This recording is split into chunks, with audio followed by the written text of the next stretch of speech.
Hi friends, welcome to Yas info. நம்ம சேனலில் வர வீடியோ எல்லாம் டிஎன்பிஎஸ்சி எக்ஸாமுக்கு ப்ரிப்பேர் பண்ணுறவங்களுக்கு ரொம்ப யூஸ்ஃபுல்லாக இருக்கும்.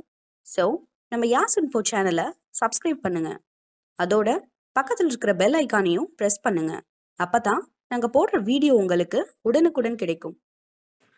இன்னைக்கு நம்ம பார்க்க போகிறது 8ஆம் வகுப்பு தமிழ் 2ஆம் பருவம். இதில் இருக்கக்கூடிய கொஷின் அண்ட் ஆன்சர்ஸ் தான் நாம் இன்னைக்கு பார்க்க போகிறோம். அதில் பார்ட் 1. கற்றோர்க்கு கல்வி நலனே களனல்லால் மற்றோர் அணிகலன் வேண்டாவாம் எனும் பாடல் வரிகள் இடம்பெற்றுள்ள நூல் எது? நீதிநெறி விளக்கம். நீதிநெறி விளக்கம் என்ற நூலை எழுதியவர் யார்? குமரகுருபரர். இவருடைய காலம் கிபி 17ஆம் நூற்றாண்டு. குமரகுருபரர் எழுதிய நூல்களில் தவறானது எது? கந்தர் கலிவெண்பா, கையிலை கலம்பகம், மலரும் மாலையும், சகலகலாவல்லி மாலை. இதுல தவறானது எது அப்படின்னு பார்த்தோம்னா மலரும் மாலையும் அப்படிங்கிறதான். ஏன்னா இந்த மலரும் மாலையும் அப்படிங்கிற நூலை எழுதினது கவிமணி தேசிக விநாயகனார். குமர குருபரர் எழுதிய வேறு நூல்கள் எதுன்னு பார்த்தோம்னா மீனாட்சி அம்மை பிள்ளை தமிழ், முத்துக்குமாரசுவாமி பிள்ளை தமிழ். நீதிநெறி விளக்கம் என இந்நூல் பெயர் பெற காரணம் யாது? மக்களின் வாழ்வுக்கு தேவையான நீதிகளை சுட்டிக்காட்டுவதால் இந்நூல் நீதிநெறி விளக்கம் என பெயர் பெற்றது. நீதிநெறி விளக்கம் என்ற நூலில் உள்ள வெண்பாக்களின் எண்ணிக்கை யாது? கடவுள் வாழ்த்து உட்பட 102 வெண்பாக்கள் இந்த நூல்ல இருக்கு. கலன் என்ற சொல்லின் பொருள் யாது? அணிகலன். முற்ற என்ற சொல்லின் பொருள் யாது? ஒளிர. யாருக்கு அழகு சேர்க்கும் பிற அணிகலன்கள் தேவையில்லை என்று குமரகுருபரர் கூறுகிறார்? கல்வி கற்றவருக்கு அழகு சேர்க்கும் பிற அணிகலன்கள் தேவையில்லை. கற்ற கல்வியே அவர்களுக்கு அழகு தரும். கல்வி கரையில கற்பவர் நாள் சில என தொடங்கும் வரிகள் இடம்பெற்றுள்ள பாடல் எது? நாலடியார். கத்தியை தீட்டாதே உந்தன் புத்தியை தீட்டு என்ற பாடலை எழுதியவர் யார்? ஆலங்குடி சோமு. ஆலங்குடி சோமு ஆட்சி வந்த பணி யாது? திரைப்பட பாடலாசிரியர். ஆலங்குடி சோமு பிறந்த ஊர் எது? சிவகங்கை மாவட்டத்தில் உள்ள ஆலங்குடி. தமிழ்நாடு அரசின் எவ்விருதை ஆலங்குடி சோமு பெற்றுள்ளார்? கலைமாமணி. தடம் என்ற சொல்லின் பொருள் யாது? அடையாளம். அகம்பாவம் என்ற சொல்லின் பொருள் யாது? செருக்கு. ஆத்திரம் கண்ணை மறைத்து விடும்போது என்ன செய்ய வேண்டும் என்று ஆலங்குடி சோமு கூறுகிறார்? அறிவுக்கு வேலை கொடுக்க வேண்டும். மன்னிக்க தெரிந்த மனிதனின் உள்ளம் எத்தகைய கோயில் என்று ஆலங்குடி சோமு கூறுகிறார்? மாணிக்க கோயில். மனிதன் விலங்கில் இருந்து மாறுபட்டு உயர்ந்து நிற்பதற்கு அடிப்படையாக விளங்குவது எது? கல்வி. அறியாமையை நீக்கி அறிவை விளக்குவது எது? கல்வி. கல்வி பயிற்சிக்குரிய பருவம் எது? இளமை பருவம். கல்வி என்பது வருவாய் தேடும் வழிமுறை அல்ல, அது மெய்மையை தேடவும் அறநெறியை பயிலவும் மனித ஆன்மாவுக்கு பயிற்சி அளிக்கும் ஒரு நெறிமுறையாகும் என்று கூறியவர் யார்? விஜயலட்சுமி பண்டிட். இவங்கதான் ஐநா அவையினுடைய முதல் பெண் தலைவர். வாழ்விற்குரிய இன்பத் துறைகளுள் தலையாயது இது? காவிய இன்பம். இயற்கை ஓவியம் என கூறப்படும் இலக்கியம் எது? பத்துப்பாட்டு. இயற்கை இன்பக்களம் என்று கூறப்படும் இலக்கியம் எது? கலித்தொகை. இரட்டை காப்பியங்கள் என அழைக்கப்படும் சிலப்பதிகாரமும் மணிமேகலையும் வேறு எவ்வாறும் அழைக்கப்படுகின்றன? இயற்கை இன்ப வாழ்வு நிலையங்கள். இயற்கை வாழ்வில்லம் என திருக்குறள் அழைக்கப்படுகிறது. இயற்கை தவம் சிந்தாமணி. இயற்கை பரிணாமம் கம்பராமாயணம். இயற்கை அன்பு பெரிய புராணம். இயற்கை இறையருள் தேவார திருவாசக திருவாய்மொழிகள். இளங்கோ, திருத்தக்க தேவர், திருஞான சம்பந்தர், ஆண்டாள், சேக்கிழார், கம்பர், பரஞ்சோதி முதலியோர் இயற்கை கோலத்தை எவ்வாறு எழுத்தோவியத்தில் இறக்கி இருக்கின்றனர் என்று ஆராயுமாறு கூறியவர் யாரு? திருவிக. ஏடன்று கல்வி சிலர் எழுதும் பேசும் இயலன்று கல்வி எனும் பாடல் வரிகள் இடம்பெற்றுள்ள நூல் எது? குலோத்துங்கன். எந்த காலத்தை தமிழ்தாய் மீண்டும் அரியாசனம் ஏறும் காலமாக திருவிக கூறுகிறார்? கலைகள் யாவும் தாய்மொழி வழி மாணவர்களுக்கு கற்றுத்தரப்படும் காலம் தமிழ்தாய் மீண்டும் அரியாசனம் ஏறும் காலமாக திருவிக கூறுகிறார். அந்த லகரங்களை நினைக்கும் போதே அமிழ்தூறுகிறது என்று சொல்லும்போது திருவிக குறிப்பிடும் லகரங்கள் எவை? யாழ், குழல். எந்த கலையை நல்வழிப்படுத்தி மாணாக்கரை அதன் கண் தலைப்படுமாறு செய்ய தமிழ் பெரியோர் முயல வேண்டும் என்று திருவிக கூறுகிறார்? நாடகக் கல்வி. புற உலக ஆராய்ச்சிக்கு எது கொழுக்கொம்பு போன்றது என்று திருவிக கூறுகிறார்? அறிவியல். இளமை விருந்து எனும் நூலை எழுதியவர் யார்? திருவிக. திருவிக என்பதன் விரிவாக்கம் என்ன?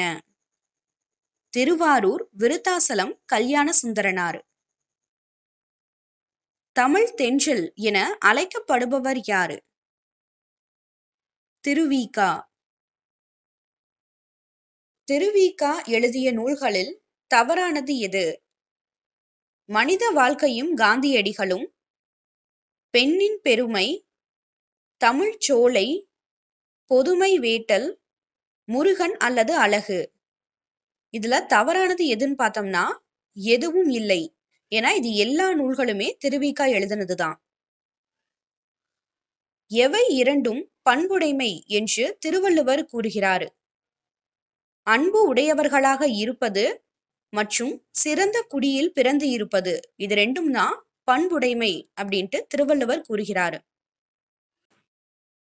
ஜெயகாந்தனோடு பல்லாண்டு மற்றும் ஓர் ஆரம்ப பள்ளி ஆசிரியனின் குறிப்புகள் போன்ற நூல்களை எழுதியவர் யார்? பி. ச. குப்புசாமி. பெயர் சொல்லுடன் ஐ, ஆல், கு, இன், அது, கண் போன்ற அசைகள் இணைந்து அப்பெயர் சொற்களின் பொருளை வேறுபடுத்துவது எவ்வாறு அழைக்கப்படுகிறது? வேற்றுமை. பெயர் சொல்லுடன் இணைக்கப்படும் அசைகள் எவ்வாறு அழைக்கப்படுகிறது? வேற்றுமை உருபுகள். சில இடங்களில் உருபுகளுக்கு பதிலாக முழு சொற்களே வேற்றுமை உருபாக வருவதும் உண்டு. அவை எவ்வாறு அழைக்கப்படுகிறது? சொல்லுருபுகள். ஓவியர் தூரிகையால் ஓவியம் தீட்டினார் என்பதில் உள்ள வேற்றுமை உருபு எது? ஆள்.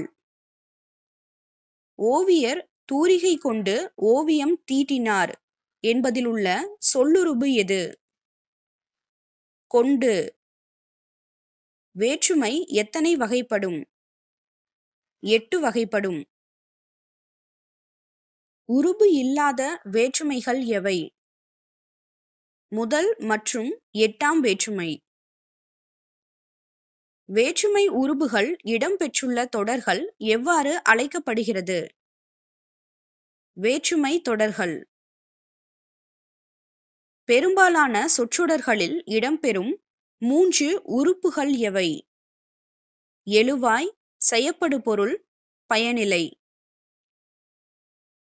வேற்றுமை உருபுகள் இடம்பெற வேண்டிய இடத்தில் அது இடம்பெறாமல் மறைந்திருந்து பொருள் தந்தால் அது எவ்வாறு அழைக்கப்படுகிறது? வேற்றுமை தொகை. எழுவாயுடன் வேற்றுமை உருபுகள் எதுவும் இணையாமல் எழுவாய் தனித்து நின்று இயல்பான பொருளை தருவது எவ்வாறு அழைக்கப்படுகிறது? முதல் வேற்றுமை. இதற்கான எடுத்துக்காட்டு பாவை வந்தாள்.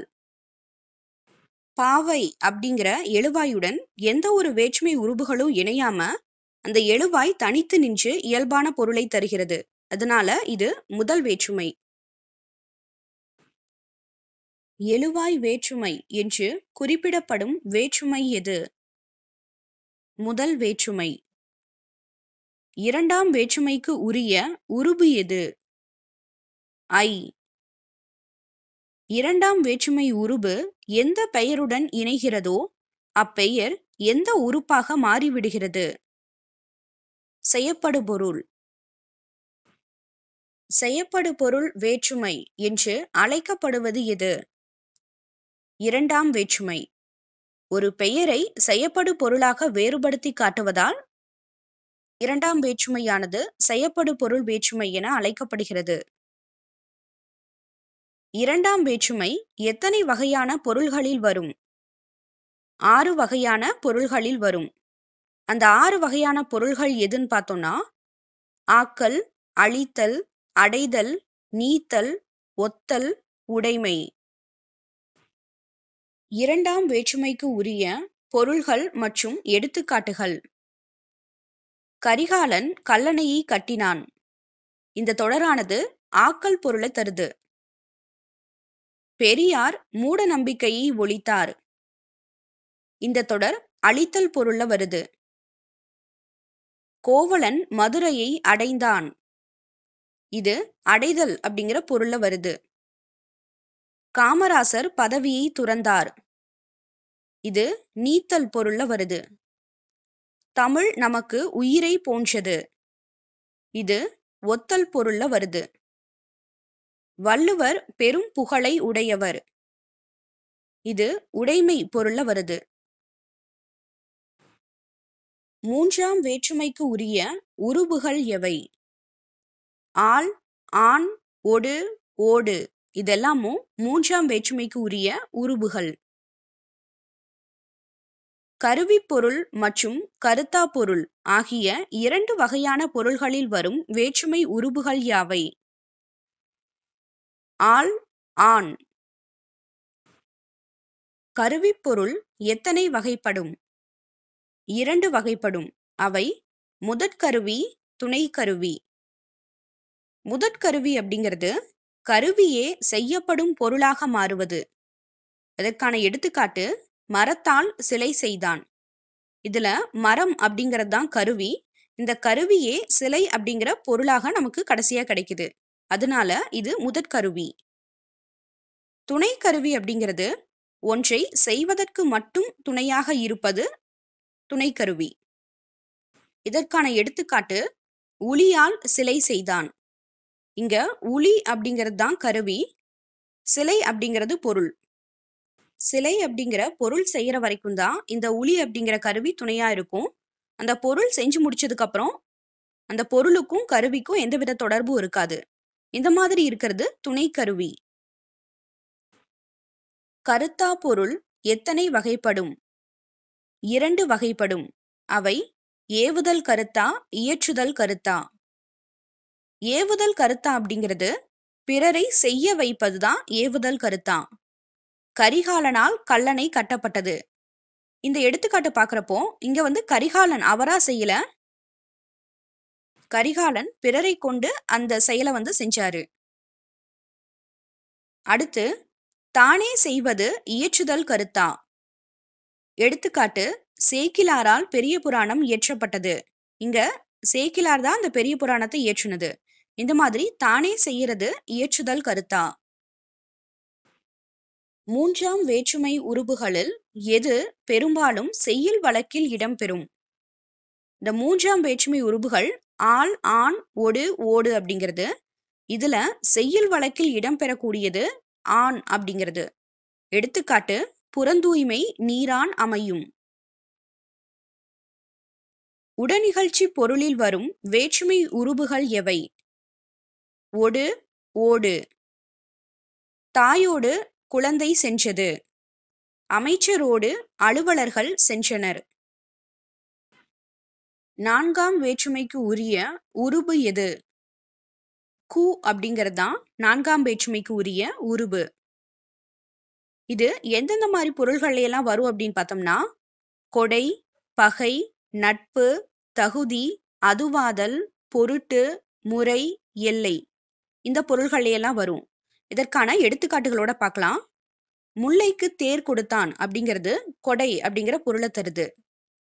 புகை மனிதனுக்கு பகை அப்படிங்கிறது பகை அப்படிங்கிற பொருளை தருது. கபிலருக்கு நண்பர் பரணர் அப்படிங்கிறதுல நட்பு அப்படிங்கிற பொருளை தருது. கவிதைக்கு அழகு கற்பனை, இதுல தகுதி அப்படிங்கிற பொருளை தருது. தயிருக்கு பால் வாங்கினான், இது அதுவாதல் அப்படிங்கிற பொருளை தருது. தமிழ் வளர்ச்சிக்கு பாடுபட்டார், இதுல பொருட்டு அப்படிங்கிற பொருளை தருது. செங்குட்டுவனுக்கு தம்பி இளங்கோ, இதுல முறை அப்படிங்கிற பொருளை தருது. தமிழ்நாட்டுக்கு கிழக்கு வங்கக்கடல், இதுல எல்லை அப்படிங்கிற பொருளை தருது. நான்காம் வேற்றுமை உருபுடன் கூடுதலாக எந்த அசை சேர்ந்து வருவதும் உண்டு? ஆக என்ற அசை. அதற்கான எடுத்துக்காட்டு கூலிக்காக வேலை. ஐந்தாம் வேற்றுமை உருபுகள் எவை? இன், இல், இது ரெண்டும் ஐந்தாம் வேற்றுமைக்கு உரிய உருபுகள். ஐந்தாம் வேற்றுமை உருபுகள் எந்த பொருள்களில் வரும்? நீங்கள், ஒப்பு, எல்லை, ஏது, இந்த பொருள்கள் எல்லாம் வரக்கூடியது ஐந்தாம் வேற்றுமை. இதற்கான எடுத்துக்காட்டு தலையின் இழந்த மயிர், இது நீங்கள் பொருள்ல வருது. பாம்பின் நிறமொரு குட்டி, இது ஒப்பு அப்படிங்கிற பொருள்ல வருது. தமிழ்நாட்டின் கிழக்கு வங்கக்கடல், இது எல்லை அப்படிங்கிற பொருள்ல வருது. சிலேடை பாடுவதில் வல்லவர் காளமேகம், இது ஏது பொருள்ல வருது. ஆறாம் வேற்றுமைக்கு உரிய உருபுகள் எவை? அது, ஆது, ஆ, இதெல்லாமும் ஆறாம் வேற்றுமைக்கு உரிய உருபுகள். உரிமை பொருளில் வரும் வேற்றுமை எது? ஆறாம் வேற்றுமை. இதற்கான எடுத்துக்காட்டு ராமனது வில், நண்பனது கை. இந்த உரிமை பொருளை கிழமை பொருள் என்றும் கூறுவர். எந்த ஆறாம் வேற்றுமை உருபுகள் இக்காலத்தில் பயன்படுத்தப்படுவது இல்லை? ஆது மற்றும் ஆ, இந்த ரெண்டு ஆறாம் வேற்றுமை உருபுகளும் இந்த காலத்துல பயன்படுத்தப்படுறது கிடையாது. ஏழாம் வேற்றுமைக்கு உரிய உருபுகள் எவை? கண், மேல், கீழ், கால், இல், இடம், இதெல்லாமும் ஏழாம் வேற்றுமைக்கு உரிய உருபுகள். எவற்றை குறிக்கும் சொற்களில் ஏழாம் வேற்றுமை உருபுகள் இடம்பெறும்? இடம் மற்றும் காலம், இதை குறிக்கக்கூடிய சொற்கள்ல தான் ஏழாம் வேற்றுமை உருபுகள்லாம் இடம்பெறும். எடுத்துக்காட்டு எங்கள் ஊரின் கண் மழை பெய்தது, இதுல ஊர் அப்படிங்கிறது இடத்தை குறிக்குது. அடுத்து இரவின் கண் மழை பெய்தது, இதுல இரவு அப்படிங்கிறது காலத்தை குறிக்குது. ஐந்தாம் வேற்றுமை மற்றும் ஏழாம் வேற்றுமையில் இடம்பெறும் உருபு எது? இல் அப்படிங்கிற உருபு 5 மற்றும் ஏழாம் வேற்றுமைகள்ல இடம்பெறுது. இது ஐந்தாம் வேற்றுமையில நீங்கள் பொருளையும் ஏழாம் வேற்றுமையில இட பொருளையும் வருது.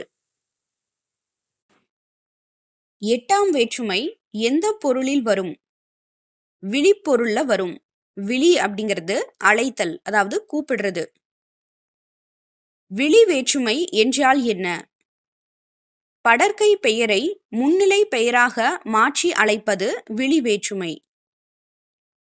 அண்ணன் என்பதை அண்ணா என்றும் புலவர் என்பதை புலவரே என்றும் மாற்றி வழங்குவது எவ்வகை வேற்றுமை? எட்டாம் வேற்றுமை. வேற்றுமை உருபுகளும் அவற்றின் பொருள்களும் அப்படின்ட்டு நமக்கு அட்டவணை கொடுத்துருக்காங்க. இந்த அட்டவணையிலிருந்து நமக்கு எந்த மாதிரி வேணாலும் கொஷின்ஸ் வரலாம். வேற்றுமை கொடுத்து அதனுடைய உருபு இல்லைன்னா சொல்லுருபு நமக்கு கொஷின்ஸா கேட்கலாம். இல்லைன்னா அதனுடைய பொருள் கூட நமக்கு கொஷினா கேட்கலாம். ஆக, பொருட்டு, நிமித்தம் ஆகியவற்றை சொல்லுருபுகளாக உடைய வேற்றுமை எது? நான்காம் வேற்றுமை. சொற்றொடர்களில் காட்புள்ளி வரும் இடங்கள் எவை? பொருள்களை எண்ணும் இடங்களில் காட்புள்ளி வரும். எடுத்துக்காட்டு: குறிஞ்சி, முல்லை, மருதம், நெய்தல், பாலை ஆகியன ஐந்திணைகள். அடுத்து, கடிதத்தில் விழி முன் காட்புள்ளி வரும். எடுத்துக்காட்டு: அன்புள்ள நண்பா. அடுத்து, வினையெச்சங்களுக்கு பின் காட்புள்ளி வரும். அதற்கான எடுத்துக்காட்டு: பொழிலன் தோட்டத்திற்கு சென்று வாழை இலை பறித்து வந்தான். இதுல சென்று அப்படிங்கிறது வினையெச்சம். அடுத்து, மேற்கோள் குறிகளுக்கு முன் காட்புள்ளி வரும். அடுத்து, முகவரியில் இறுதி வரி நீங்க ஏனைய வரிகளின் இறுதியில் காட்புள்ளி வரும். அரைப்புள்ளி வரும் இடங்கள் எவை? ஒரே எழுவாயில் பல வாக்கியங்கள் தொடரும் இடத்தில் அரைப்புள்ளி வரும். எடுத்துக்காட்டு: கரிகாலன் கங்கை வரை படையெடுத்து சென்றான், கனக விசயருடன் போரிட்டான்.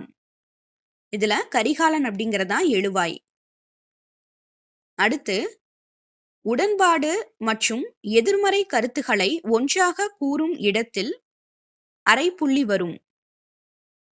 எடுத்துக்காட்டு: நல்லவன் வாழ்வான், தீயவன் தாழ்வான்.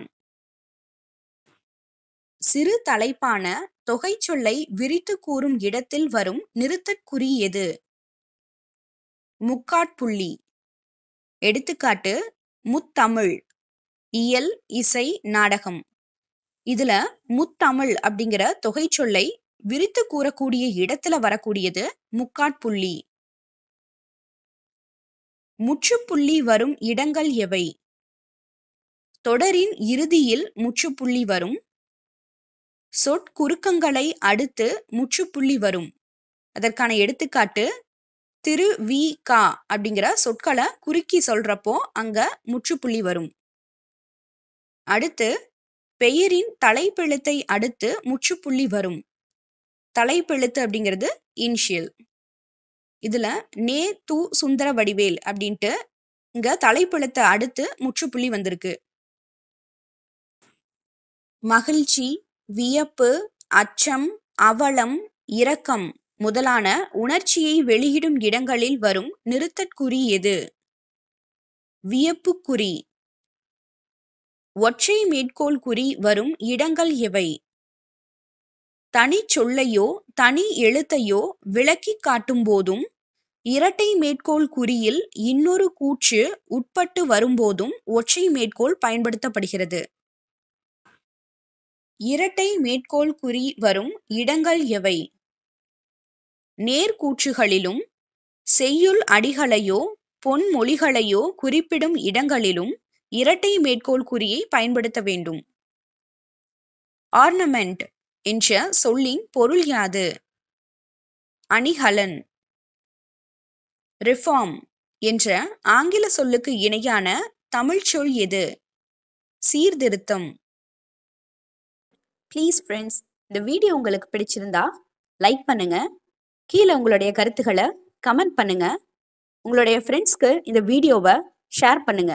மறக்காம நம்ம யாஸ் இன்ஃபோ சேனலை சப்ஸ்கிரைப் பண்ணுங்க.